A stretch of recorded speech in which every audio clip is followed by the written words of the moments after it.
अच्छा बच्चों, ये आप लोगों का पोस्ट वाले बच्चों का, बल्कि पहले प्री वालों की बात करें तो प्री वाले बच्चों, ये कार्ड के अंदर इतनी कैपेसिटी नहीं थी, इसलिए प्री वाले बच्चों का 100 लेक्चर जो आप लोगों ने सुना था, उसके बाद 100 पार्ट बी पीछे गुजर गया और ये 100 पार्ट सी होगा तकरीबन 1 घंटे के आसपास। ठीक है जी, कम कोशिश करूँगा इससे हो।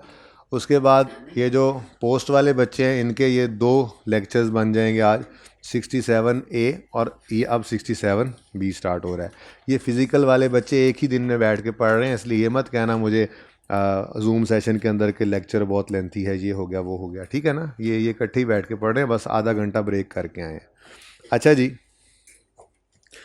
कैश ऑपरेटिंग साइकिल की इंटरप्रिटेशन लिख लें जी।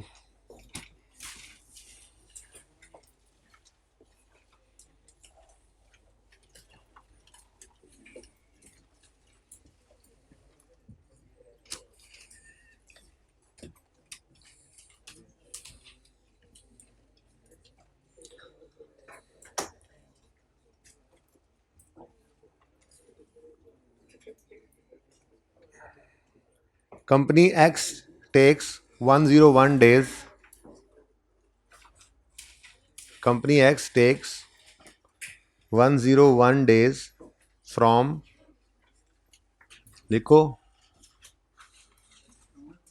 Company X takes 101 days from payment for purchases,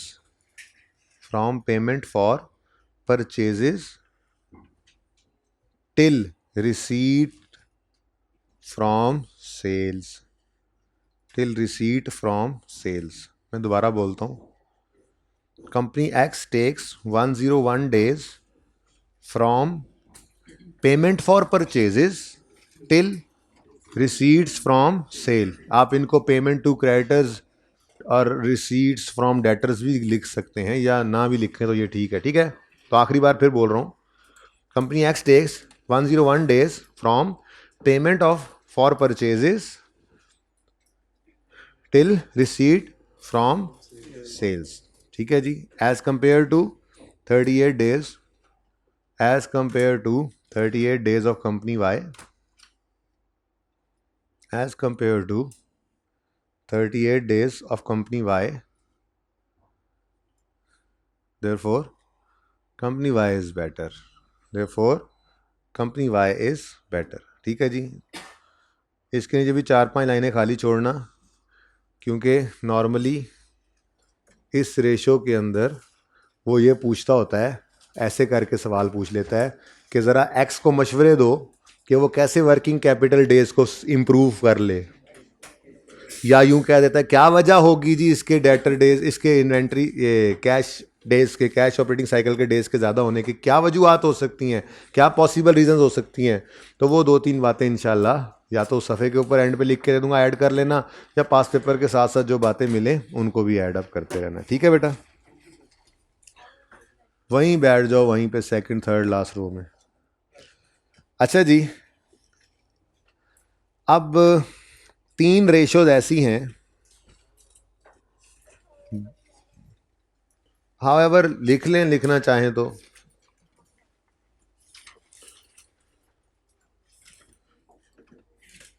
industry average के साथ तो कंपेयर कर ही सकते हैं ना आप। ठीक है, कि कैश ऑपरेटिंग साइकिल इंडस्ट्री में करना चाहें तो कर सकते हैं। अच्छा जी, अब मैं अर्ज़ कर रहा हूँ कि हमारी 3 ऐसी रेशोज हैं जो नंबर 6, नंबर 7 और नंबर 8, इन 3 रेशोज को ही एक और तरीके से बताती हैं।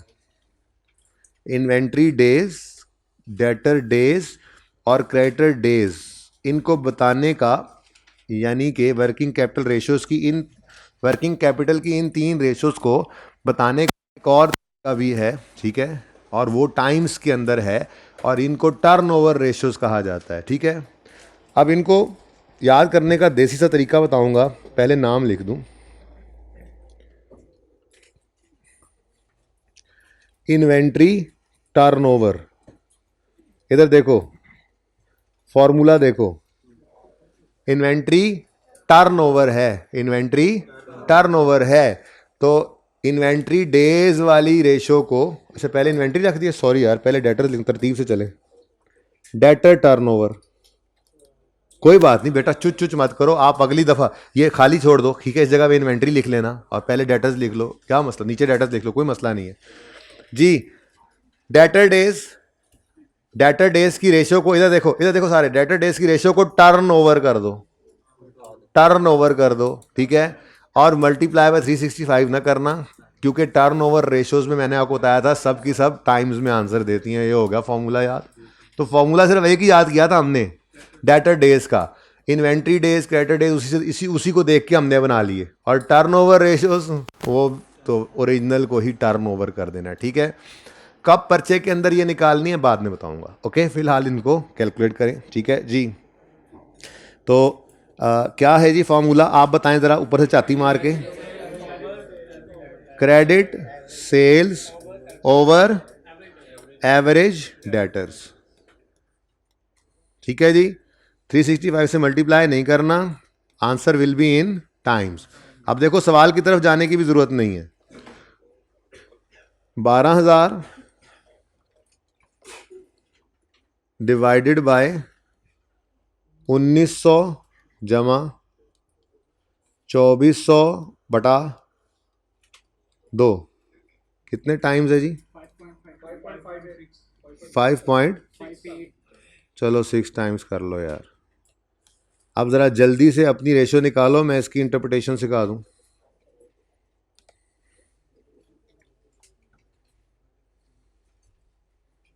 मेरा दिल था कि ये वाली भी तीनों कर लेते, लेकिन ब्रेक से पहले ना वो ज़रा एब्जॉर्प्शन कैपेसिटी बता रही थी कि बहुत स्लो हो गई है, तो मैंने कहा भाई फ़ायदा नहीं है, थोड़ी ब्रेक कर लेते हैं, ताकि जो काम हमने 1.25 घंटे 1.5 घंटे में करना है वही काम पौने घंटे 1 घंटे में हो जाए। जी जी, मैं जनाब नौकर। 8, लो जी, जैसे आपने ऊपर देखा कि debtor days lower is better होता है, तो इधर भी लोअर इज बेटर हुआ। अब अजीब बात हो गई, इधर देखो, अजीब बात हो गई। एक रेशो का तरीका बता रहा है कि y बेटर है, जबकि उसी रेशो को एक और तरीके से देखने आया तो ये बता रहा है कि x बेटर है। गड़बड़ नहीं हो गई? गड़बड़ नहीं हुई है, रेशो टर्न ओवर किया है ना, तो ये डिसीजन भी टर्न ओवर हो गया है। असल में कहानी पता है क्या है? ये रेशो बताती है कि कितनी दफा डेटर्स कैश में कन्वर्ट हुए एक साल में। हाउ मैनी टाइम्स, लिखवाता हूं पहले सुन तो लो। कितनी दफा एक्स के डेटर्स कितनी दफा कैश में कन्वर्ट हुए साल में? 5 दफा। और वाई के डेटर्स 8 दफा। तो फिर किसके डेटर्स ज्यादा दफा कैश में कन्वर्ट हुए? वाई के। तो डिसीजन आज भी वही है, ठीक है। ये रेशो सिर्फ बताने का तरीका डिफरेंट था। ऊपर हमने क्या बताया था? इतने दिनों में डेटर्स कैश में कन्वर्ट होते हैं, तो जिसके कैश में कन्वर्ट होते हैं डेटर्स कम दिनों में, तो साल के दौरान उसी के ज्यादा दफा कन्वर्ट होंगे ना कैश में, ठीक है। तो डेटर टर्नओवर रेशियो क्या बताएगी? How many times debtors are converted into cash during a year. समझे हो? तो लिखो जाके इंटरप्रिटेशन, डेटर टर्नओवर की इंटरप्रिटेशन लिखो जी। इंटरप्रिटेशन तो हम पहली लाइन के अंदर ये भी बता जाते हैं ना कि ये क्या कर रहा है, और डिसीजन भी ले लेते हैं जरा शॉर्ट करके, हमने फॉर्मूला सा बनाया हुआ, ठीक है ना। तो लिखो, debtors of company X are converted into से cash. Debtors of company X are converted into cash 5.6 times during a year. Debtors of company X are converted into cash 5.6 times during a year as compared to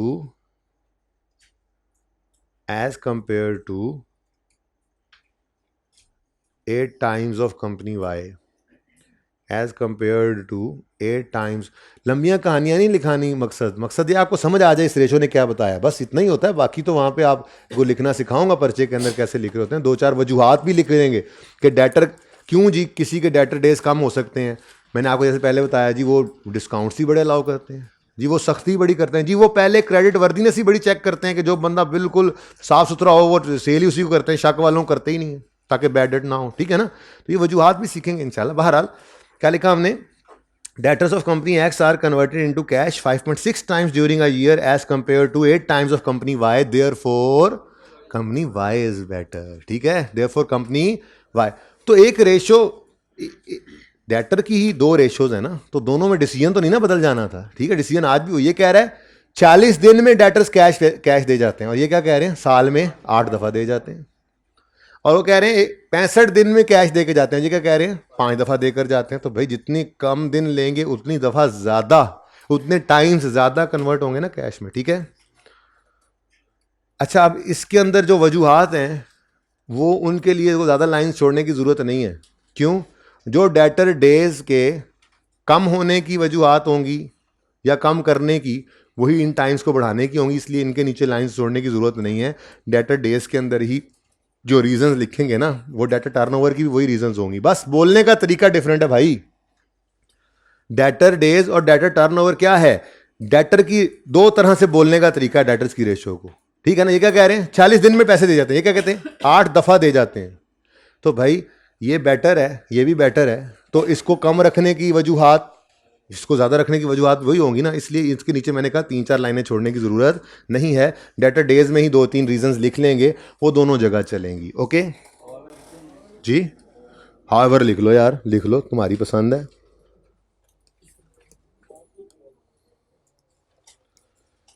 लें जी, inventory turnover, करो जी ऊपर वाली ratio को turnover, cost of sales over average inventory. आसान काम है ना, ये ज़्यादा इफेक्टिव होता ही तब है जब एक ही दफ़ा में कर लिया जाए, इसलिए मैंने ये थोड़ा सा आप लोगों को आज ज़्यादा तकलीफ दी, और रोज़ ये होगी अब तो एंड तक। ठीक है, वो टाइम मैंने पहले ही कम्युनिकेट कर दिया आपको, 2, 2:15 से 2 बजे कोशिश करूँगा, हर रोज़ नियत तो करता हूँ। 3:15 तक क्लास नॉर्मल वाली चला के, उसके बाद 15-20 मिनट ऐसे ब्रेक करके फिर 2 घंटे की एक क्लास किया करेंगे जिसमें रिवीजन किया करेंगे। ठीक है ना, ओके। कल कोशिश करते हैं इंशाल्लाह एनपीओ के वो जो स्टैंडर्ड्स हैं ना उनको भी थोड़ा थोड़ा, आधा टाइम, वो ज़्यादा बोर हुए ना तो आधा टाइम उनको दे के आधा टाइम फिर कोई एमसीक्यू कर लिए, इस तरह करके हर रोज़ 2 घंटों को प्लान करेंगे। और संडे तो अल्लाह ने दे ही दिया है मुझे, अगला अल्लाह का एहसान है, रब मेहरबान है। तो अगर खुदा ना खास्ता आपकी चीज़ें पूरी नहीं होती तो संडे में फिर फुल डे बुला लूँगा एक दफ़ा, और फिर छुट्टी। संडे से आगे नहीं जाना, ये बता दिया। 7 तारीख इंशाल्लाह डेडलाइन है, जो भी होगा, मरना होगा या धरना होगा, 7 तक ही होगा। ठीक है जी, ओके, अल्लाह ने चाहा तो, अगर बशर्ते ज़िंदगी हो तो। पहली बात मार मुर जावा तो वखरी गल है। कल वाला संडे आप लोगों का फ्री है, ये लगवा तो दिया आज आप लोगों का संडे। ठीक है ना, कल आपने यही बैठ के याद करना है जो आपको दे रहा हूं जी बच्चों। कॉस्ट ऑफ सेल 9330 है, 9330 है, 1600 plus 4200 divided by 2 is equal to 3 point T time जी, 3.2 टाइम्स 6.9 टाइम्स, इसको 7 ही, यार ऐसे आसान नहीं होता बोलना, ऐसे कर लो 3 टाइम्स और इसको 7 टाइम्स। जी जी, ये अब ये रेशो क्या बता रही है, एक्स, कंपनी एक्स की इन्वेंट्री एक साल में 3 दफा सेल में कन्वर्ट होती है, और कंपनी वाई की, तो कौन बेहतर, लिखो इंटरप्रिटेशन में जाके। दिल तो कर रहा है।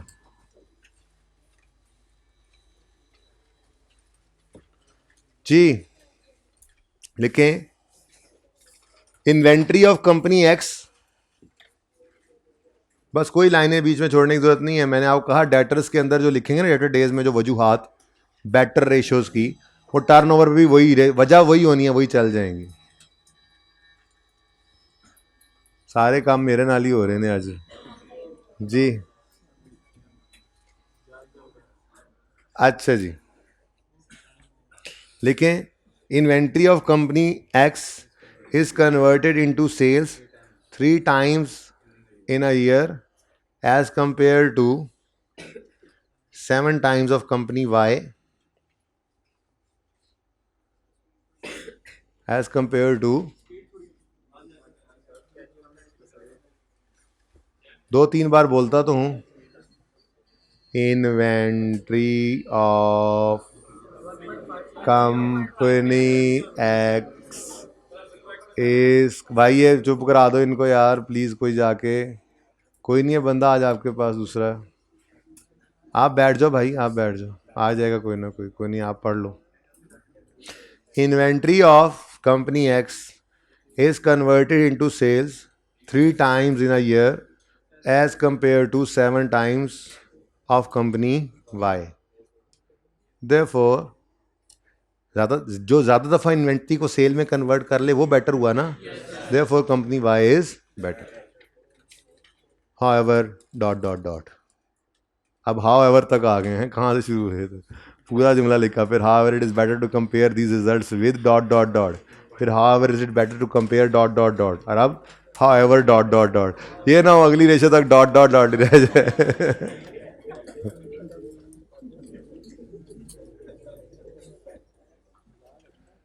इतनी हंसने वाली बात है जिस तरह तुमने हंस के बना दी है। मैं शक में पड़ गया, पता नहीं हंस ही रहा है ना कोई। क्रेडिटर टर्नओवर,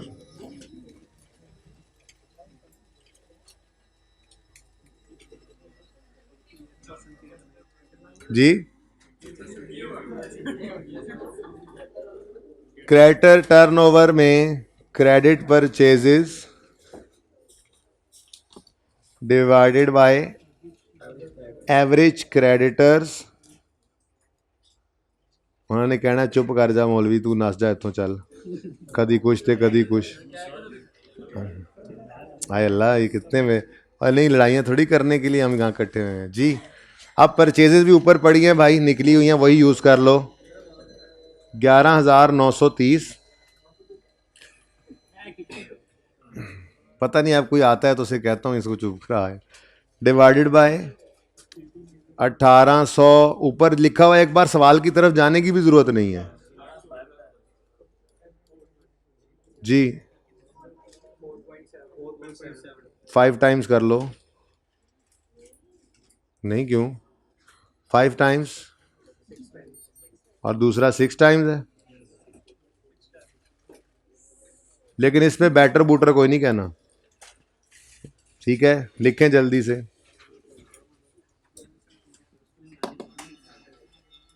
किसके लिए? नहीं भाई नहीं, वो मैंने बता दिया, टर्नओवर रेशोज के लिए कोई जगह छोड़ने की जरूरत नहीं है। आमिर भाई मैं यहीं बैठा हूं यार, किसी को क्या है यार प्लीज, मैं कह दें को घंटे की माफी और दे दें बस। 6 बजे तक बोला था भाई, आप इनको रास्ता दे दें यार, इनको जाने दें यार, जाने वाले को कभी किसी ने नहीं रोका, हम भी नहीं रोकते होते।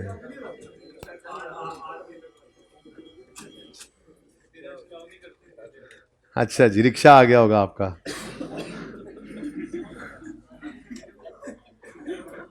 चलो गल करते हैं फिर, ठीक लगती है ताड़ी तो गल नहीं बनती जी। बोले कंपनी एक्स, क्या कंपनी एक्स लिखो, क्रेडिटर्स कंपनी एक्स पेज, हाँ इसी लिख लो, company X page to its creditors 5 times in a year। Company X page to the creditor 5 times in a year। अब ऊपर तक जाते जाते टाइम तो लगेगा ना भाई, मुझे लगता है ये कैंटीन का काम हो रहा है भी सेकंड फ्लोर के ऊपर जी। Company X page to its creditors 5 times in a year as compared to 6 times of company Y, therefore नहीं लिखना, क्रेडिटर है, खतरनाक रेशो है, लिखो however any decision shall be made after reviewing credit terms, allowed credit terms,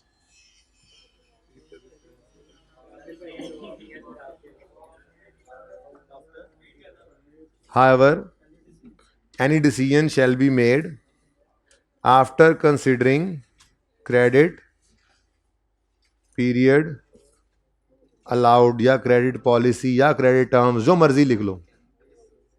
however any decision shall be made after reviewing credit terms या credit policy या credit period allowed, कुछ भी लिख लो. मैंने कहा 2-3 ऑप्शन दे दूं तो कहते नहीं समझ आई.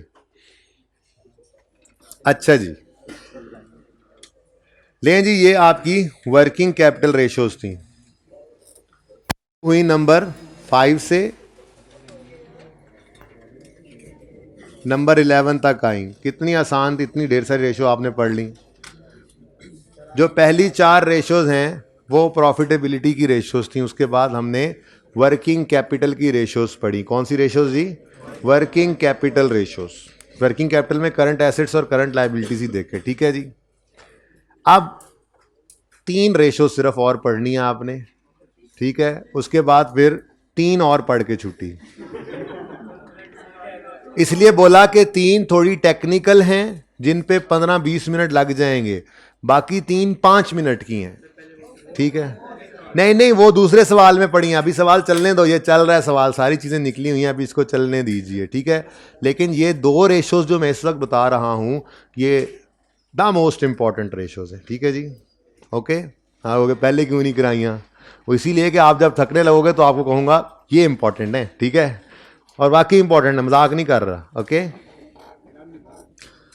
इनके अलग अलग नाम हैं वैसे तो. अब जैसे मैंने इनको वर्किंग कैपिटल रेशोज कहा, अब जो रेशोज हैं ये लिक्विडिटी रेशोज कहलाती हैं. कौन सी रेशोज जी? Liquidity ratios. ठीक है, लेकिन इनकी हेडिंग्स बाद में फिर कभी बना लेंगे. फिलहाल तो रेशो नंबर 12 है और इसका नाम है जी करंट रेशो.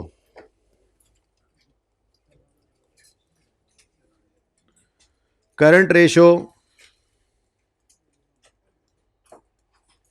का फॉर्मूला बहुत आसान है, लेकिन इसको जो है ना बड़े ध्यान से इंटरप्रेट करना पड़ता है. इंपॉर्टेंट बहुत है. ठीक है, अच्छा जी.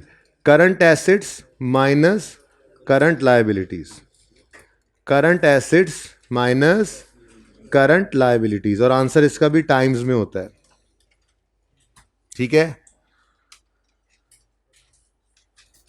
अच्छा. अब असल में ना पहले सुन लो ये रेशो बताती क्या है.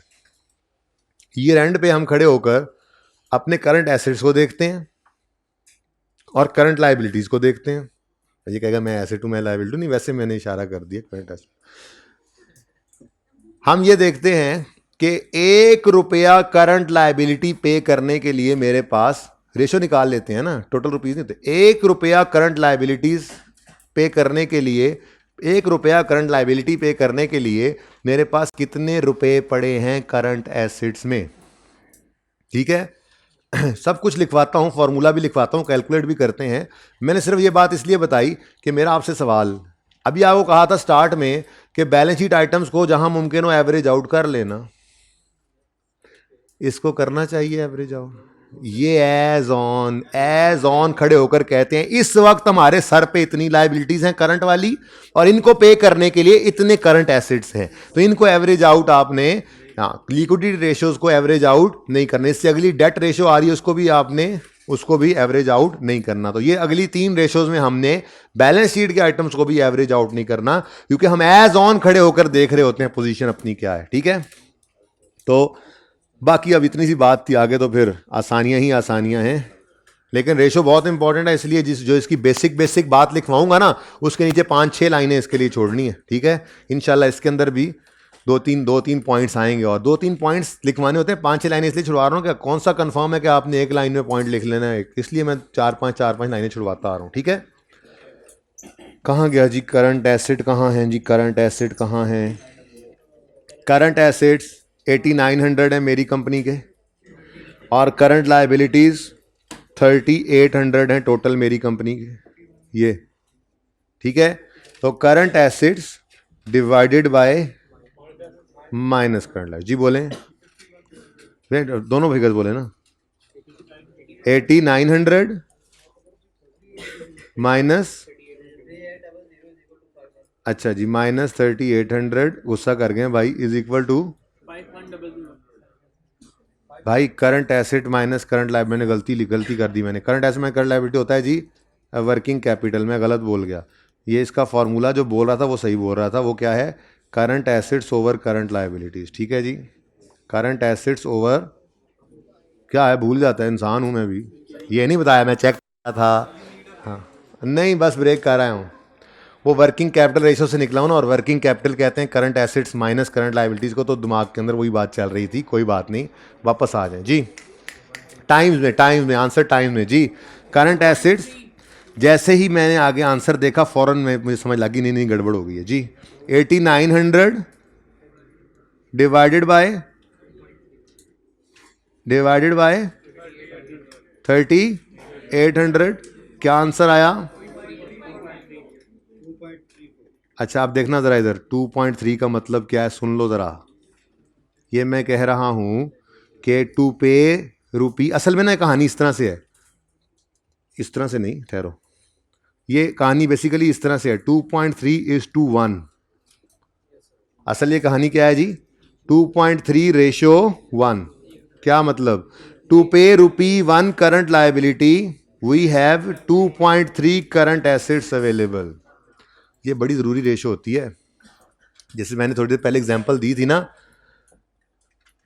यार, आज आप क्लास लेने ही नहीं आए यार। हैं अभी चल रही है उधर टैक्स की क्लास चल रही है? ओके, हम तो 6 बजे ही करेंगे एक ही बार ब्रेक, ठीक है? ओके, सारे उधर न टुर जाना। अच्छा सुने,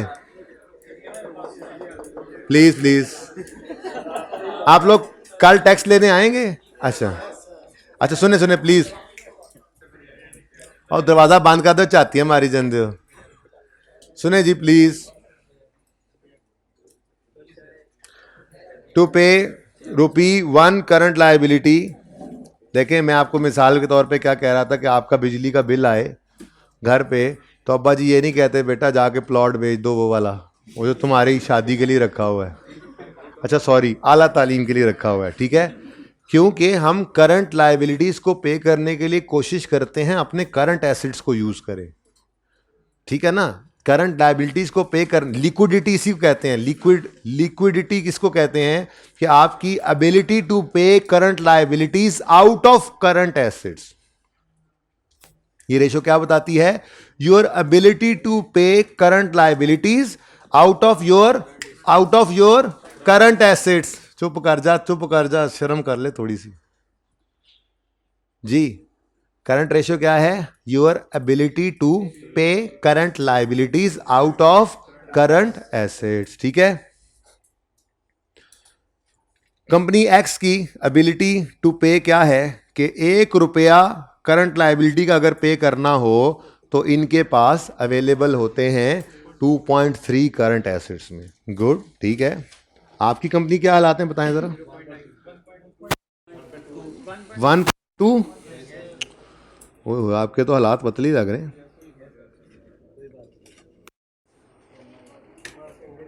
जी बेटा,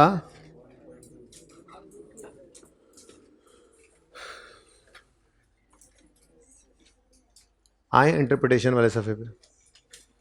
करंट रेशो, जी क्लोजिंग, यही तो मैंने पहले इतनी कवाली की थी थोड़ी देर पहले। मैंने क्या कहा था कि ये एज ऑन लायबिलिटी देखनी है, क्योंकि मैं क्या कहूंगा, प्लीज बेटा चुप करें। ड्यूरिंग द ईयर क्या रही पोजीशन, मुझे उससे कोई सरोकार नहीं है। साल के शुरू में कितना रिसीवेबल था, कितने लायबिलिटी थी, कितने एसेट्स थे, उससे कोई सरोकार नहीं है। हमने तो ये कहना है कि एज ऑन आज क्लोजिंग डेट मेरे पास इतने करंट लायबिलिटीज मेरे ऊपर हैं और उनको पे करने के लिए मेरे पास इतने करंट एसेट्स हैं। तो ये हमेशा क्लोजिंग, ये रेशो, इससे अगली रेशो लिक्विडिटी की, और उससे अगली आखिरी जो आपने आज पढ़नी है आसान वाली से पहले 3 आसान वालियों से, दैट रेशो, इनमें आपने हमेशा क्लोजिंग लेना है, ठीक है। लिखें जी, लिखें जी, पॉइंट 1 में बताएंगे ना ये रेशो क्या बताती है, जो बातें की हैं वो पहली लाइन में ही आ जाए सारी, तो लिखें to pay ₹1 current liability, to pay ₹1 current liability, company एक्स has 2.3 rupees of current assets available. To pay ₹1 current liability, company X has 2.3 rupees of current assets available as compared to ₹1.2 of company Y. Continuity में लिख दो तो पता लग जाता है कि उसी बात की कॉन्टिन्यूटी में लिख रहे हैं, ठीक है। देयरफॉर कौन बेटर? मैं बेटर, ठीक है। देयरफॉर मुझे उधार जल्दी मिल जाएगा लोगों से आपकी निस्बत, ठीक है। Therefore company X is better, ठीक है जी। अच्छा, अगली बात, तो बेटा ऊपर वाली को भी टाइम्स में निकाला था, ये देखो एक ऊपर भी काम करके आए थे, ये देखो एसिड टर्नओवर रेशो रुपी में किया था ना, इसको भी इधर देख लो, उधर क्या देख रहे हो, इधर देख लो, टाइम्स में निकाला था। इंटरप्रिटेशन क्या की थी इसकी कि ₹1 अगर आप कैपिटल एम्प्लॉयड में फेंकें तो इतनी रुपये की सेल आती है, रुपीज में ही है, कितने गुना रुपयों के अंदर बता रहे हैं, ठीक है। ये वाले टाइम्स को आपने, क्योंकि ये थी ही डेज वाली रेशो जिसको टाइम में लेके गए ना, इसलिए मैंने ये कहा कितनी दफ़ा हो रहा है, ठीक है ना, वो इसलिए थोड़ा डिफरेंट हो गया, आप भूल गए कि टाइम्स वाली तो रुपीज़ में आ सकती थी। अच्छा जी लेकिन एक बात याद रखना, एक पॉइंट तो लिखवा देना, बाकी 3-4 लाइनें 5-6 लाइनें तो छोड़नी है आपने, लेकिन एक लाइन तो लिखवा दूँ ना, रह नहीं पा रहा। कोई पूछे ना आपसे कि आइडियल करंट रेशो क्या होती है, तो उसे कहना आइडियल करंट रेशो होती है 2:1। यानी आइडियली अकाउंटेंट्स कहते हैं कि ये मैं लिखवाता हूं अगला पॉइंट, फिलहाल खच खच खच खच खच खच ना शुरू करें, सुने फिलहाल ये अगला पॉइंट लिखवाना है, सब्र करके सुन लें। देखें अकाउंटेंट्स क्या कहते हैं कि आपके ₹1 करंट लाइबिलिटी पे करने के लिए मैक्सिमम ₹2 करंट एसेट्स में पड़े होने चाहिए, इससे कम रिस्की हो जाता है जो आपकी कंपनी के केस में, ठीक है, और इससे ज़्यादा जो है ना वही मुनासिब नहीं है। क्यों? करंट एसेट्स में क्या पड़ा होता है? Inventory, debtor, cash. इन्वेंट्री बहुत ज़्यादा पड़ी है, कोई अच्छी बात है? ये तो खतरे की, ये सारी बातें इंशाल्लाह आने वाले दिनों में एक एक दो दो करके लिख लेंगे, ठीक है ना, जब प्रैक्टिस कर रहे हुआ करेंगे, ठीक है, लेकिन ज़बानी बताता तो रहूँ ना, ठीक है। इन्वेंट्री के ज़्यादा होने का क्या खतरा है? उसके से क्या खतरा है? ऑब्सोलीट हो जाए, पड़े पड़े बना के रख लिया आपने, इन्वेंट्री पाइल अप की हुई है, स्लो मूविंग है लगता है आपकी इन्वेंट्री, पड़े पड़े ऑब्सोलीट हो जानी है, खतरा है। डेटर्स ज़्यादा हैं, अच्छी बात है, नहीं शक है कहीं इररिकवरेबल तो नहीं हो जाएंगे, कहीं बैड डेट ना हो जाएं, खतरा पड़ रहा है, ठीक है। आप कहोगे सर आप वैसे ही ना, हमारे नहीं इन्वेंट्री ज़्यादा और हमारे नहीं डेटर ज़्यादा, सिर्फ कैश ज़्यादा है, अब तो कोई मसला नहीं है। मसला है कैश को कहीं और अदर्स, कहीं और किसी और जगह इन्वेस्ट करो, वो और पैसे कमाएगा, वेला कैश रखा क्यों है आपने? अगर एक्स्ट्रा कैश पड़ा है तो कहीं और इन्वेस्ट करो, पैसे कमाओ, क्यों रखा हुआ है आपने? सरप्लस कैश पड़ा हो तो उसको पड़ा नहीं रहने देते, उसको कहीं ना कहीं और इन्वेस्ट कर लिया जाता है, उसको वेला नहीं रखते। ओके, सही है। तो अगला पॉइंट लिखें, बल्कि इसी कंटिन्यू करें। Therefore company X is better, ठीक है, लेकिन आगे लिखें however an ideal current ratio is 2:1। Current ration लिख लिया तुमने रेशो की वजह से। हाँ। ठीक है जी, however an ideal current ratio is 2:1, ठीक है। और आगे लिखवा दूं थोड़ा सा? अच्छा ऐसा करो ना, ये इस जुमले को ना तोड़ के नया कर लो, यानी कि पता है क्या, कोई बात नहीं है, आप घर पे नया कर लेना। सुन लो इधर, मैं चाह रहा हूँ कि एक छोटी सी वजह लिखवाता भी चलूँ, ठीक है ना। तो आप आगे लिखो एंड पॉइंट नया कर लो, हाउएवर काट के ना उसको वहीं पे पॉइंट टू कर दो। कोई नहीं, लिख लिया ना कॉन्टिन्यूटी में, हाउएवर को काटो, उसके ऊपर पॉइंट टू लिख लो, ठीक है। अब तो तकलीफ दूर होगी ना। अब जो जुमला ऐसे बन रहा है, ठीक है। N ideal current ratio is 2:1 and any excessive ratio मैंने कहा थोड़ा सा लिखवा भी दूं ना, सारा ही कल कल पे डाली जा रहे हैं तो ये ना हो फिर। And any excessive ratio may be an indicative, and any, पूरे रेशो के टॉपिक में याद रखना हमने मे के साथ चलना है, शैल शुल नहीं इस्तेमाल करना, ठीक है ना। हाँ, हम जो है वो बस अंदाज़ा ही लगा सकते हैं, ठीक है। वो शैल और था, वो शैल और है, हाँ, वो शैल जहाँ पे मैंने लगाया वहाँ पे लगता था, ठीक है। हाँ भाई, मैंने क्या बोला, an ideal current ratio is 2:1 and any excessive ratio may be an indicative of ऐसे करके 2-3 छोटे छोटे पॉइंट्स लिख लें। स्लो मूविंग और ऑब्सोलीट स्टॉक, ये लिख दिया है ना। ऑब्सोलीट स्टॉक पुराना हो गया पड़े पड़े, और इररिकवरेबिलिटी ऑफ डेटर्स और excess cash otherwise available for investment. ये मुश्किल हो गया जुमला, एक्सेस कैश बस ठीक है, काफी ठीक है। ये अब जुमला बेहतरीन हो गया। सुनो, अब हो सकती है, होने को तो कुछ भी हो सकता है। तुमको आग लग सकती है, हो लग सकती है, फिर जल भी सकता है।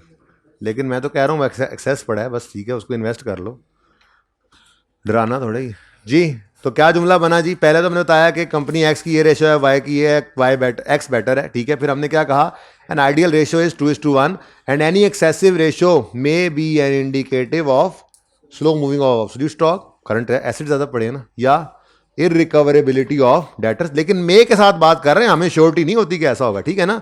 और excess cash which may be invested elsewhere, ठीक है ना। अगला पॉइंट लिख लें, how it is better to compare वाला, और डॉट डॉट डॉट डाल दें। लाइंस इसमें अब बात तो मैंने काम की लिखवा दी है, 1-2 लाइनें फिर भी छोड़ लो, अच्छा होता है। कोई और चीज़ बाद में आ ही जाती है सामने, तो 2-3 लाइनें छोड़ दो, अच्छा होता है। अगली रेशो है क्विक रेशो। टोटल अभी बहुत दूर है सफर। ये लिक्विडिटी की 2 ही रेशोज हैं, एक हो गई, एक ये होने लगी है।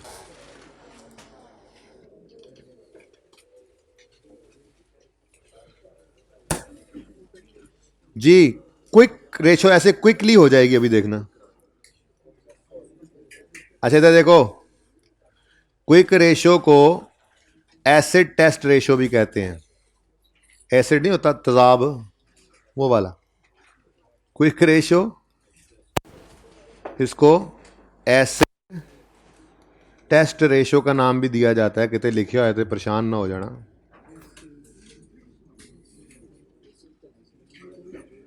इसका फॉर्मूला है क्विक एसिड्स, कायदे आजम नहीं लिखा हुआ, ये quick acid over current liabilities, answer is in times. वो बताता हूं बेटा, मैं घाट टुर गया वहां लिख के। क्विक एसिड्स का फॉर्मूला लिखता हूं जी अपने दोस्त के लिए, पन्ना तो नहीं लिखना था, ये ना पूछता तो मैंने कहाँ लिखना था। क्विक एसिड्स कहते हैं जी current assets minus inventory, current assets minus inventories, ठीक है। अब बहसो मुबाहिसा शुरू होगा, और हाथ खड़ा कर रहे हो या वैसे अंगड़ाई ले रहे हो? अच्छा, फ्रॉड लगा रहे हो मेरे साथ। अच्छा, मेरा सवाल आपसे, करंट एसेट्स में से इन्वेंट्रीज तो आपने निकाल दी, ये कहकर कि ये क्विकली कन्वर्टेबल इनटू सेल नहीं होती। इन्वेंट्री को सेल करना हो तो बहरहाल बहुत सारा जो है वो पलाल करना पड़ता है, ठीक है। क्विक एसेट्स का मतलब तो ऐसे अवेलेबल हो। इन्वेंट्री नॉर्मली ऐसा नहीं होता कि बिल्कुल ऐसे बिक कर फौरन कैश भी ला दे, ठीक है। तो अकाउंटेंट्स ने कहा प्लीज प्लीज कि इन्वेंट्री को निकाल ही दो, बाकी क्विक एसेट्स रह गए। तो फिर मेरे इन अकाउंटेंट्स में से एक ने उठ के कहा कि सर अगर प्री पेमेंट पड़ी हो तो क्या करें। प्री पेमेंट्स करंट एसेट में पड़ी होती हैं। प्री पेमेंट किसे कहते हैं? पहले पैसे दे दिए, सर्विसेज बाद में आनी है। आपका बिल आ गया तो प्री पेमेंट से आप चुका लोगे। आपने मालिक मकान को अगले 6 महीनों का किराया दिया हुआ है, आपका बिजली का बिल आ गया, आप वो प्री पेमेंट उधर इस्तेमाल कर सकते हो। तो प्री पेमेंट तो फिर जो है वो अगर करंट एसेट्स के अंदर पड़ी हुई है और क्विक एसेट्स आप चाहते हो तो प्री पेमेंट तो इसमें कतन भी नहीं छोड़नी, ये तो फिर इन्वेंट्री से भी पहले माइनस करना चाहिए आपको। तो माइनस कर दोगे प्री पेमेंट, ठीक है। और जी और कोई एतराज? और कोई एतराज? हाँ भाई कहते हैं डेटर्स क्यों नहीं निकाल रहे। भाई डेटर्स भी तो ऐसे कह सकते हैं ना कि जी फौरी तौर पे कैश में कन्वर्ट नहीं हो सकता है कि कुछ अरसा लगा दें वो पैसे देते हुए। डेटर्स को क्यों नहीं निकाल रहे? क्विक एसेट्स निकालते हुए आपने इन्वेंट्रीज को भी निकाल दिया, आपने प्री पेमेंट्स को भी निकाल दिया, डेटर्स को भी निकालें, सिर्फ कैश छोड़ें। तो भाई इसको नहीं, माजरत ये नहीं निकालेंगे हम, ठीक है। उसकी वजह है एक कॉन्सेप्ट जिसको कहते हैं डिस्काउंटिंग ऑफ डेटर्स। क्या कहते हैं जी? बड़े होके पढ़ेंगे बीएफडी के अंदर, वर्किंग कैपिटल मैनेजमेंट के अंदर जाके। बहरहाल बहरहाल होता क्या है मैं बता देता हूँ मुख्तसरन, कैलकुलेशन नहीं सिखाऊंगा, वो वहीं पे जाके सीखेंगे। बता देता हूँ होता क्या है। आपका कोई डेटर था आप 100 रुपये का, मतलब आपने 100 रुपये उससे रिसीव करने थे, आपका रिसीवेबल था 100 रुपये का, आपको पैसों की जरूरत पड़ गई अशद। अब उस बंदे को आपने चीजें बेची थी, वो 2 महीने के 3 महीने के उधार पे बेची थी, यानी आपने उसको क्या कहा था 3 महीने बाद पैसे दे जाना। अभी महीना ही गुजरा था कि आपको बहुत सख्त जरूरत पड़ गई पैसों की। अब उसके पास तो आप जा नहीं सकते क्योंकि उसको आपने 2 महीने का अभी भी टाइम रहता है जो दिया हुआ था। तो आप चले जाते हैं बैंक के पास और बैंक को जाके कहते हैं कि भाई ये मेरा डेटर है, ठीक है, इससे मैंने 100 रुपये लेने हैं मिसाल के तौर पे, तो आप ऐसा करो ये मुझे आप आज 90 रुपये दे दो, 2 महीने बाद ये 100 देगा, 10 आपके चार्जेस हैं, आप फटाफट जो है मुझे पैसों की जरूरत है, मुझे 90 पकड़ाओ, ये डेटर मेरा नहीं अब आपका है। इस कॉन्सेप्ट को कहते हैं डिस्काउंटिंग ऑफ डेटर्स, ठीक है ना। तो समझ आई है? डिस्काउंटिंग के कॉन्सेप्ट के होने की वजह से हम डेटर्स को क्विक एसेट ही समझते हैं कि अगर मजबूरी पड़ भी गई तो जाके डेटर्स को बैंक से डिस्काउंट करा लेंगे। इसलिए करंट एसेट्स में डेटर पड़े हों, क्विक एसेट्स निकालते हुए उनको माइनस नहीं करना, वो भी क्विक एसेट ही हैं। हाँ, इन्वेंट्री और प्री पेमेंट को जरूर माइनस कर देना है, ठीक है जी। फरमाएं बेटा। फिर वो देखेंगे ना, अब वो तो बैंक का हिसाब किताब है, रिस्क जिसने लिया है रिवॉर्ड भी वही ले रहा है, ये तो फिर बात की बात है। मेरा तो मकसद नहीं है फिलहाल इस बहस में पढ़ना। बैंक से पूछो आपको डिस्काउंट करके दे रहा है तो किस बेस पे करके दे रहा है, चार्जेस ले रहा है तो रिस्क एंड रिवॉर्ड भी वही ले रहा है, कोई अपनी स्क्रूटनी करता होगा यार वो, ठीक है ना। अब मेरा मकसद थोड़ा ही है, मैंने जाके 90 रुपये ले लिया और उसको दे दिया सारा कुछ, अब वो जाने उसका काम जाने, उसने मूँछों वाले रखे होते हैं, कर लेंगे रिकवर, नहीं होने देंगे बैड, वो नहीं होने देते बैड, ठीक है ना। हाँ ओके जी। क्विक एसेट्स निकालने हैं जी हमने, क्विक एसेट्स ये 8900 क्लोजिंग जी, क्लोजिंग सिर्फ क्लोजिंग पे चल रहे हैं, एवरेज नहीं करना। 8900 ये टोटल करंट एसेट्स हैं, इनमें से हमारे सवाल में तो सिर्फ इन्वेंट्रीज ही हैं 4200 की, ठीक है। तो ये क्या कर देंगे माइनस, ठीक है। तो क्विक एसेट्स निकाल लेते हैं जी। कितने जी करंट एसेट्स?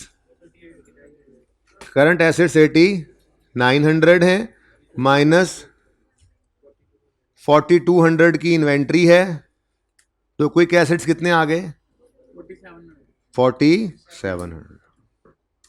अब क्विक रेशो है 4700 ओवर 3800, आंसर इज 1.2 टाइम्स।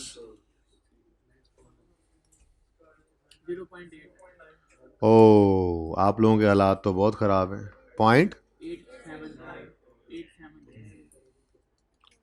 यानी अगर मैं यूं कह दूं ना कि आप अनेबल टू पे अपने करंट लाइबिलिटीज हैं आउट ऑफ क्विक एसेट्स, तो मैं गलत नहीं हूं क्या? तो समझ लेते हैं, ऐसे कैसे समझ लेते हैं, इस तरह के रिमार्क्स नहीं देते, कहें आप फलां चीज समझ नहीं आई। क्विक एसेट्स मैंने कहा ऐसे एसेट्स को कहते हैं जिनको आप क्विकली कन्वर्ट कर सकें कैश में। उसका फॉर्मूला लिख दिया ना कि क्विक एसेट्स कैसे निकलते हैं, करंट एसेट्स में से इन्वेंट्री और प्री पेमेंट्स को माइनस करने से। फिर मैंने कहा डेटर्स को माइनस क्यों नहीं करना, डिस्काउंटिंग की वजह से। अब करंट एसेट्स में से इन्वेंट्री और प्री पेमेंट माइनस करें तो क्या आ जाता है, क्विक एसिड। क्विक एसिड को करंट लायबिलिटीज पे डिवाइड करें तो क्विक रेशो आ जाती है। अब इसमें क्या बात समझने वाली थी जो समझ नहीं आई? जो बात समझने वाली थी उस पर तो टाइम लगा चुके थे, ठीक है।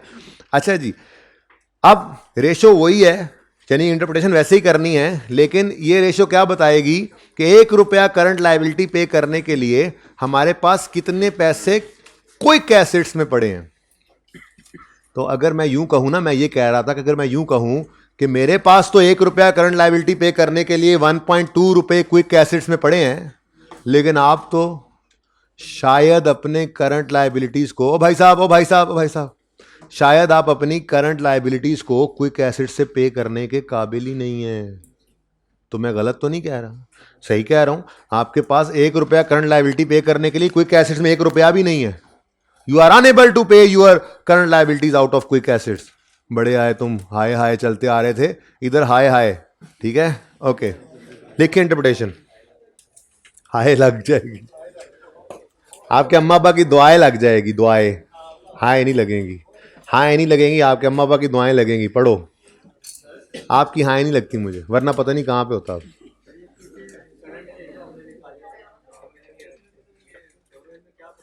जी बेटा, तो आप देखें क्या फर्क है भाई। यहां पे करंट एसेट्स दिए हैं जिसमें इन्वेंट्री भी पड़ी है, प्री पेमेंट्स भी पड़ी हैं, इसमें से वो निकाल दिया, ये फर्क है।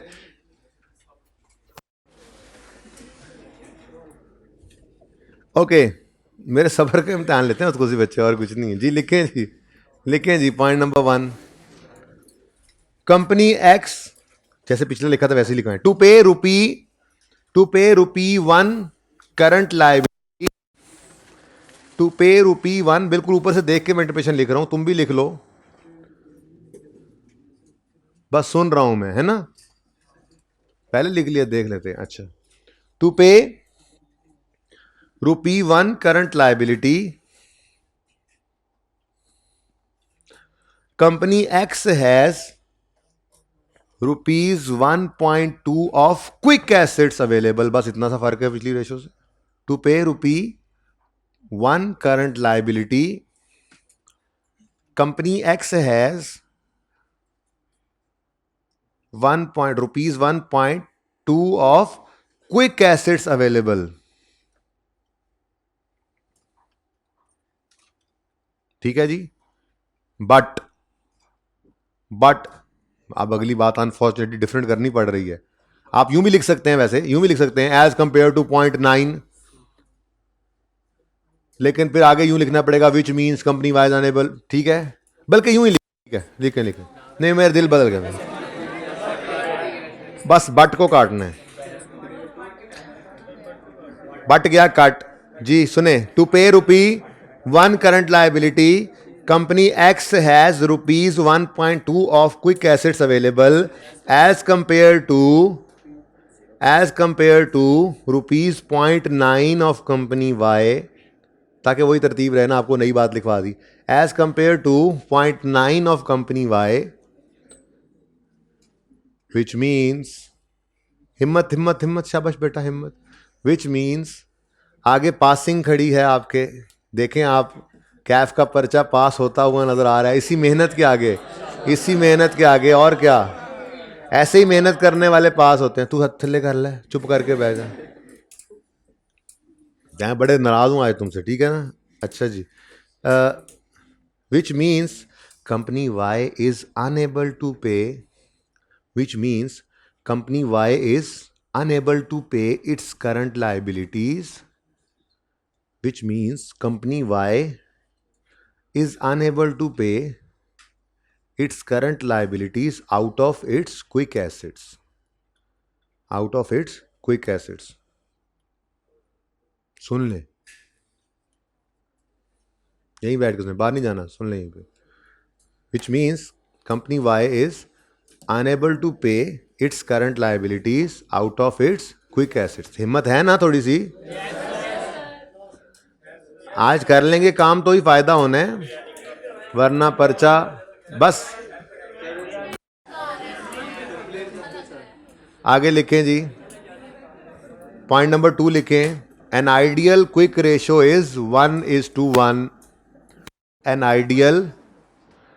Ideal quick ratio is 1:1। Quick ratio ideal क्या है जी? 1:1। ठीक है ना? एंड एनी एक्सेसिव रेशो, इसमें सिर्फ कैश का लिख लेना, ठीक है ना? एंड एनी एक्सेसिव रेशो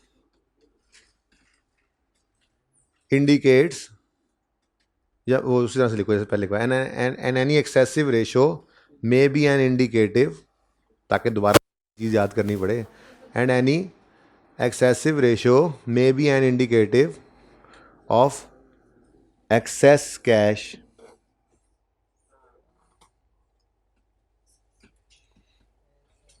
ठीक है जी। देखो हम डेट इन्वेंट्री को, प्री पेमेंट्स को वैसे ही निकाल चुके हैं, तो हैं ही क्विक एसेट्स ना भाई। बातें नहीं प्लीज। भाई साहब कह रहे हैं इसमें 2:1 क्यों नहीं है, तो उसका जवाब ये है कि ये हैं ही क्विक एसेट्स। आपको 1 रुपया करंट लायबिलिटी पे करने के लिए दराज 1 रुपया करंट एसेट में पड़ा होना काफी है। आप क्यों 2 रुपये रखना चाहते हो? तो इन्वेंट्री की वजह से आप थोड़ा सा कर रहे थे ना एडिशनल। ठीक है, चल ओके जी। अब आखिरी मुश्किल रेशो, आखिरी मुश्किल रेशो है गियरिंग रेशो।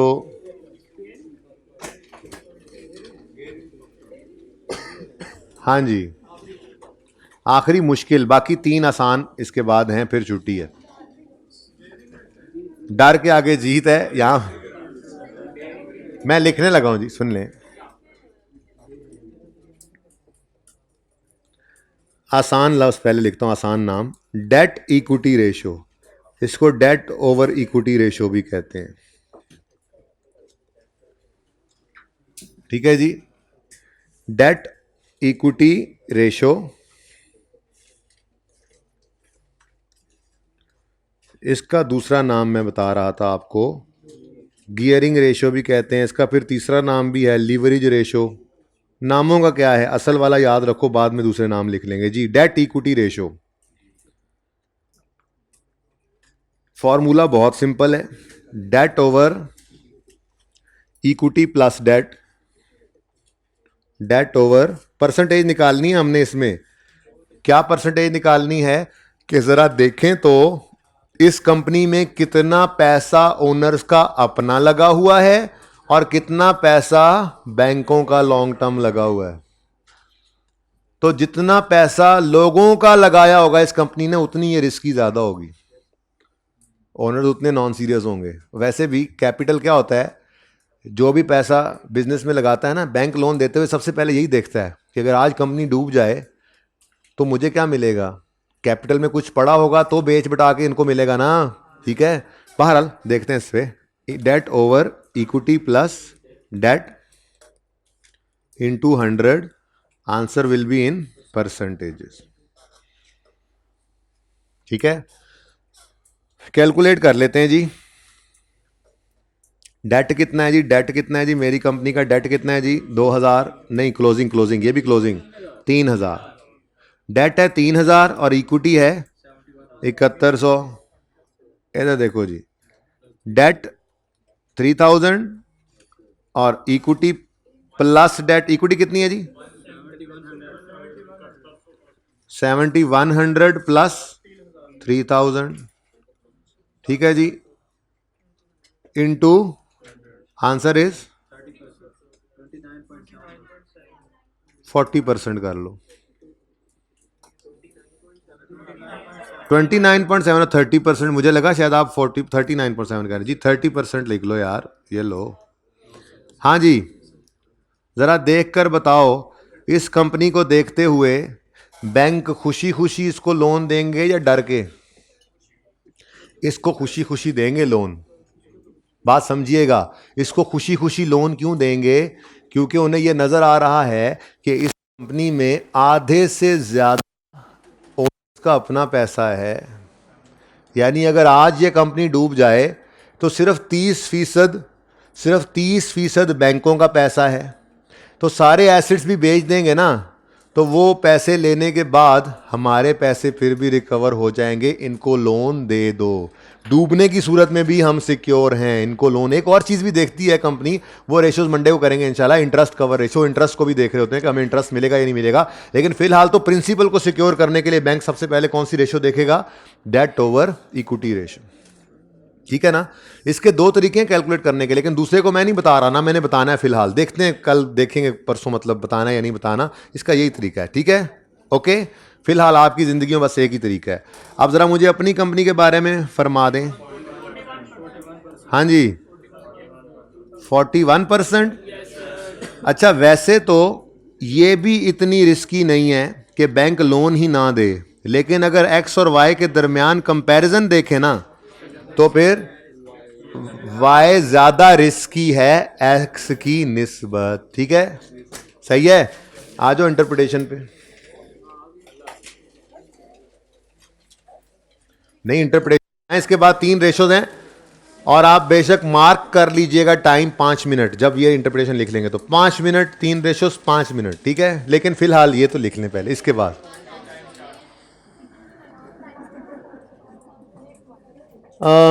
क्विक रेशो के लिए कोई जरूरत नहीं है। बस ऊपर करंट के लिए 3-4 लाइनें छोड़ी थी ना, वही उसमें से कैश वाली बात क्विक में यूज कर लेंगे, कोई मसला नहीं है जी। लिखें डेट इक्विटी रेशो में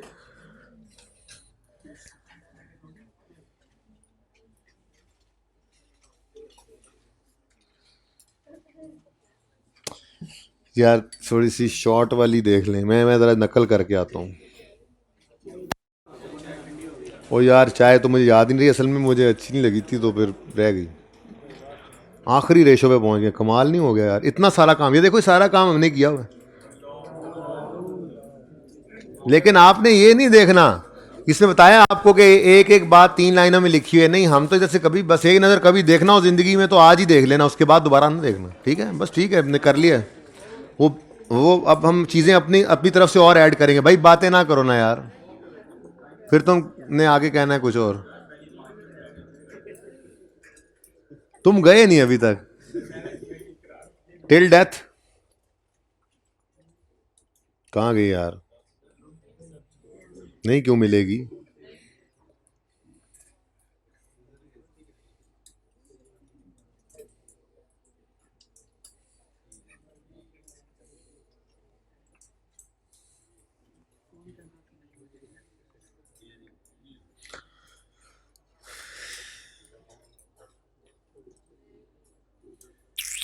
इधर भी लंबी लंबी बातें लिखी हैं।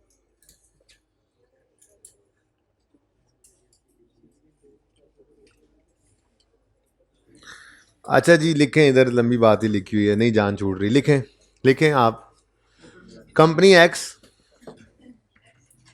Company X is less geared, less geared, geared, GEARED ji.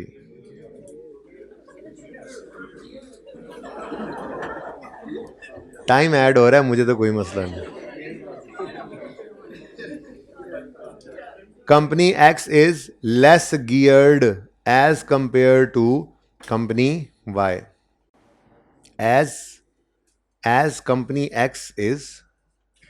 company X is less geared as compared to company Y, as it is depending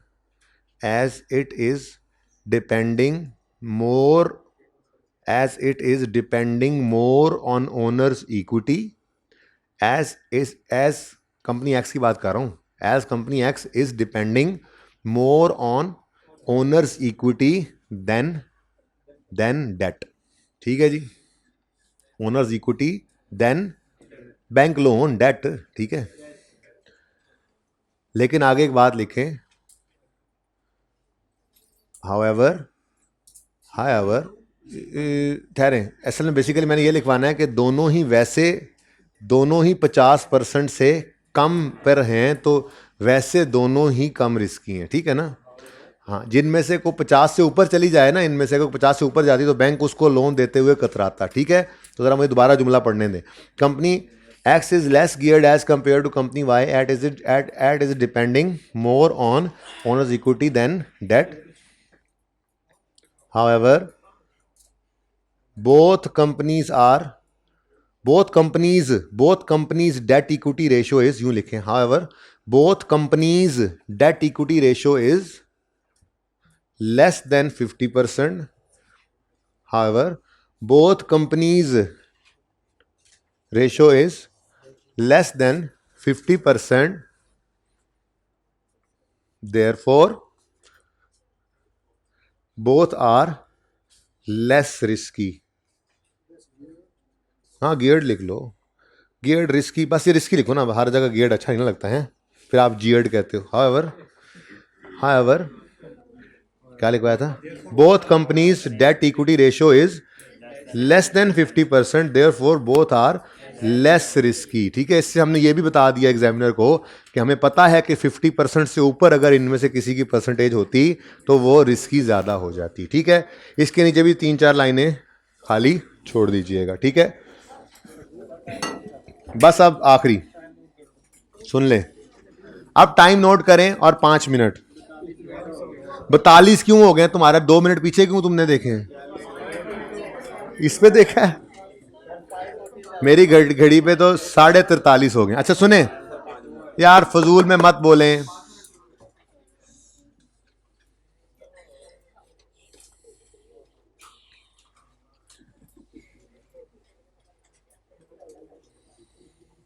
ये क्वेश्चन नंबर 2 है जी। इस क्वेश्चन नंबर 2 से हमने 3 तरह की रेशियोज निकालनी है। पहली रेशियो को कहते हैं नेट प्रॉफिट रेशियो। क्या कहते हैं जी, देखिएगा जरा इधर, नेट प्रॉफिट, बल्कि अपनी जगह पे जाके बनाते हैं ताकि टेबल पूरा हो हमारा।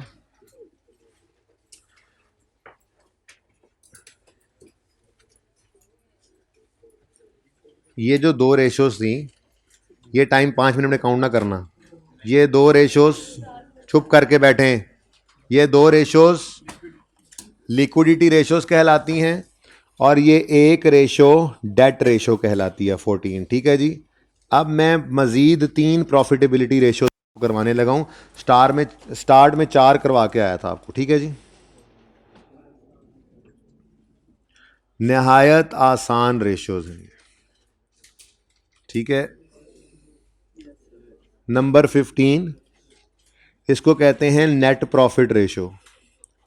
नेट प्रॉफिट रेशो भी कहते हैं, net profit to sale ratio भी कह देते हैं। अगर यूं कह दे तो फिर तो फॉर्मूला भी उसने खुद ही बता दिया। ये ratio net profit over sales into 100 से निकलती है, परसेंटेजेस में इसका आंसर होता है। और ये रेशो क्या बताती है कि एक 100 रुपया सेल करें तो उसमें नेट प्रॉफिट कितना कमाते हैं हम। This is as simple as this. जी जी, तो 1000 की सेल है। अब ये ना क्वेश्चन नंबर 2 में मजबूरन आना पड़ा हमें। क्वेश्चन नंबर 2 में क्यों आए जी मजबूरन, क्योंकि ऊपर वाले में तो profit and loss account he same था, ठीक है जी। कैलकुलेशन क्या करें, टाइम बचा लें, एक तो मिलता ही नहीं है मुझे सवाल नीचे से जाके। अच्छा जी, नहीं मिला मुझे, चलो नहीं जी, नहीं ऐसे कैसे जी। नेट सेल्स कितनी है जी, सेल्स सवाल में रिटर्न्स का कोई जिक्र नहीं है, तो नेट सेल्स ही हैं, बोलें। नेट प्रॉफिट कितना है और नेट सेल्स कितनी है, नेट प्रॉफिट 75 है और नेट सेल्स 1000 है। तो 75 divided by 1000 multiplied by 100, answer is 7.5%। आपके क्या हालात हैं बताएं, क्या 21%, हाँ 20%, चलो वो भी बहुत ज़्यादा है यार मेरे हिसाब से तो। मेरे हम मेहनत की हुई है बच्चों ने। दें जी, इस रेशो का मतलब समझ लें, बल्कि लिख ही लें, मैं तो कहता हूं।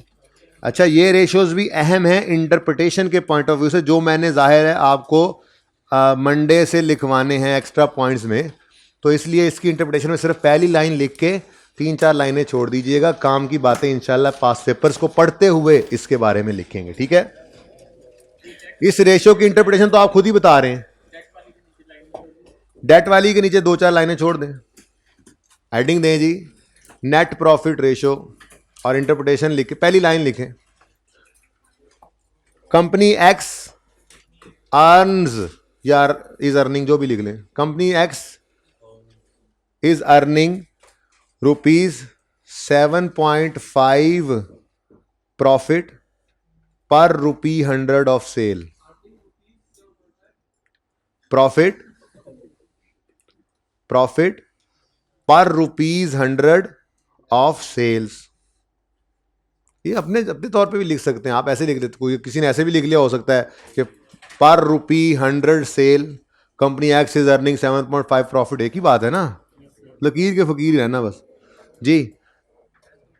कंपनी एक्स अर्न्स ₹7.5 प्रॉफिट पर ₹100 of sales as compare to ₹20 of company Y. ₹20 आपने निकाल के बताया, मुझे तो नहीं पता। As compare to ₹20 of company Y, therefore कौन सी बेटर है? जिसका प्रॉफिट ज्यादा है। एक ₹100 इधर, कोई इधर 100 की सेल हो तो हमें 7.5 का प्रॉफिट आता है, इधर 100 की सेल हो 20 का प्रॉफिट, तो ये बेहतर है नेट प्रॉफिट, ठीक है। Therefore company Y is better. इसके लिए 4-5 लाइनें खाली छोड़ दो। Ratio number 16, second last ratio आज की, जीपी रेशो। अब आप ही बताओ इसका क्या फॉर्मूला होगा? बस, और अब क्या क्या बताऊं, ये ऐसे छोड़ के चले जाते हैं हम। तो gross profit over sales into 100, answer will be in percentages जी। ग्रॉस प्रॉफिट जी बेटा, नेट प्रॉफिट में सब कुछ लेस हुआ पड़ा होता है भाई। ओके जी, कोई नहीं, अब आखिरी 5 मिनट ऐसी बातें हो जाती हैं, खैर कोई नहीं, ये माफी है। अब आप जी 400 ओवर 1000, सवाल किधर गया मेरा जी? 400 divided by 1000 into 100 is equal to 40%। और आपका, अच्छा अब एक बात बताऊं, ये वैसे होना तो मंडे को ही है, लेकिन आप गौर करें, ग्रॉस प्रॉफिट में कम फर्क है, नेट प्रॉफिट में फर्क बढ़ गया है। हाँ देखो, इस तरह की बातें हम एडिशनल लिखेंगे हर रेशो के अंदर, और यही मतलब की बातें यही मार्क्स देंगी। हम क्या कहेंगे, जीपी तो करीब करीब है, नेट प्रॉफिट तक आते आते एक्स के हालात माड़े हो गए, लगता है एडमिन सेलिंग एक्सपेंसेस इनके ज्यादा हैं, या लगता है एसेट नवे ने ना दे, डेप्रिसिएशन ज्यादा है, कुछ भी हो सकता है, ठीक है। तो रीजंस लिखवाया करूंगा, ठीक है। बहरहाल इसकी पहली लाइन तो लिख लेंगे ना, आप घर पे ही लिखेंगे। इसकी पहली लाइन घर पे लिखेंगे, और क्या लिखेंगे सुन लें, ₹100 ऑफ सेल अगर हो तो company X is earning 40 GP as compare to 45 of company Y. और उसके बाद 3-4 लाइनें खाली छोड़ना जिसमें ऐसी रीजन लिखेंगे जो मैंने जिक्र की, ठीक है। और वैसे तो ये लास्ट रेशो नहीं, ये लास्ट रेशो जो है ये इस तरह से होगी कि एडमिन, सेलिंग और कॉस्ट ऑफ सेल, इन तीनों के लिए अलग अलग होगी। मैं इसलिए इसको फिलहाल कंप्लीट नहीं कर रहा, या आपने कर लेनी है घर पे। मैंने सिर्फ इसका नाम यूं लिख दिया, expense ratio. Expense ratio expense to sale है, कोई सा भी एक्सपेंस उठाएंगे हम उसको डिवाइड कर देंगे सेल से, मल्टीप्लाई करेंगे 100 से, तो हमारा परसेंटेज आएगा उस के सेल के 100 रुपए में कितने परसेंट सेलिंग एक्सपेंस है, सेल के 100 रुपए में कितने परसेंट एडमिन एक्सपेंस है, सेल के 100 रुपए में कितने परसेंट कॉस्ट ऑफ सेल होती है, ठीक है ना। तो ये तीनों रेशोज आपने निकालनी है घर पे, ये मैं छोड़ रहा हूं, ओके। अच्छा अब काम खत्म है, ठीक है, मुझे सिर्फ होमवर्क देख लेने दो भाई, मैंने मशवरा मांगा है। ये तो रेशोज याद हो गई हैं समझो आपको, बस आप तो टाइम नहीं लगना, पास पेपर को ही तो डिस्कस करना है, तस्वीरें बाद में भाई, पहले मुझे होमवर्क देने दो ताकि जिन्होंने जाना है तस्वीरों बगैर वालों ने वो जाएं, बहुत देर हो गई है, बाकी नमाज वाले रुक जाइएगा।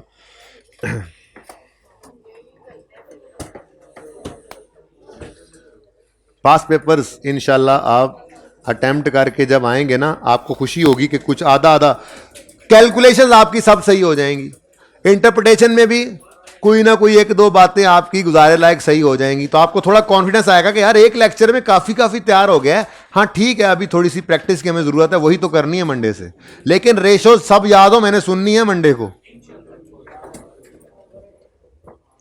बहुत इंपॉर्टेंट टॉपिक है, हर अटेम्प्ट में इसके सवाल आता है, हर अटेम्प्ट में, और फेल इसलिए करवाता है कि आप लोग अगला काम जो मैंने शुरू करना है ना मंडे से वो ध्यान से नहीं करते, और बातें 4-5 छोटी छोटी याद रखने की बजाय लंबी कहानियां लिखते हैं, वहां पे मारे जाते हैं फिर। अच्छा जी, क्वेश्चन नंबर 1 छोटा सा सवाल है, 5 मिनट में हो जाना है, लेकिन इसका पार्ट बी फिलहाल आपने नहीं करना, पेंडिंग है जी। पेज नंबर 749 आई के आपके पास पेपर्स का क्वेश्चन 1A, ये कर लेना है आपने, ये 5 मिनट का भी नहीं है सवाल।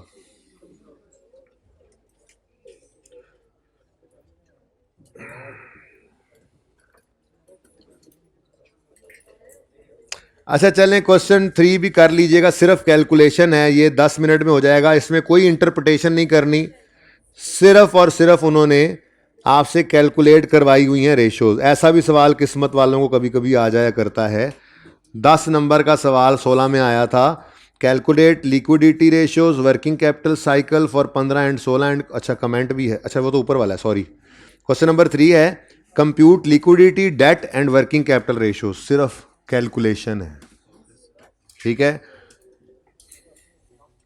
बेटा, अभी तो कुछ भी नहीं है, काफ़ी है, असल सवाल तो अब शुरू होते हैं। हाँ धो लेना बेटा, साथ वाले दोस्त को कहना तुम बैठ के ये सवाल पढ़ो, मैं तुम्हें जवाब देता हूँ, जवाब देखते जाओ। चलें 2 सवाल और बस, एक क्वेश्चन नंबर, अच्छा जी, अच्छा जी, क्वेश्चन नंबर 4, ऊपर वाले 2 सवाल ना 15 मिनट नहीं लगने, कुछ शर्म करें, इतना थोड़ा होमवर्क लेंगे इतना पढ़ के। क्वेश्चन 4 यहीं से मैं डिस्कशन शुरू करूंगा कल, और क्वेश्चन 6 बस बस बस।